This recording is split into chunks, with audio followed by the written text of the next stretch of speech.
I think something needs to be looked at in the addiction field as far as the way we look at how we treat individuals and what that treatment looks like. We seem to have focused in on a 12-step model of treatment. I'm a person in long-term recovery. My recovery is abstinence coupled with the 12-step fellowship. And I believe in the 12 steps. I believe they work. I know they work. They've worked for me. They work for thousands and thousands of other people. But the 12 steps are not treatment. Treatment is treatment and recovery is recovery. And they are two separate entities. And I think that that needs to be looked at from a treatment aspect. You know, we're gauging treatment success on the guidelines of a 12-step program of recovery. And 12-step recovery clearly tells us that abstinence doesn't equal recovery.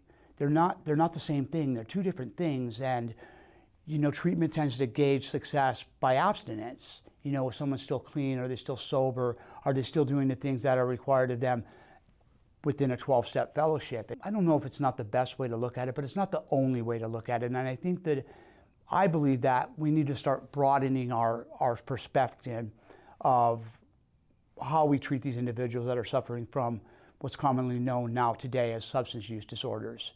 I believe that treatment, in a sense, is a cumulative effort of social, mental, physical, psychological, and psychiatric wholeness.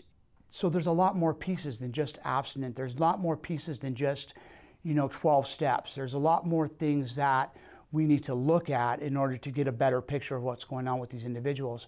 And you can't treat a medical condition as a spiritual malady. This is a medical condition, and that needs to be looked at. I mean, if it's been called a disease, it's been termed a disease by the American Medical Association. So if it is a disease, why are we treating it as with a spiritual solution? I'm not saying that the 12 steps aren't an invaluable piece of a treatment experience. I think it would be in the best interest of our patients to try to look at this thing a little bit from a little bit of a wider view so that we can give them the best opportunity to experience long-term recovery, whatever that looks like to them.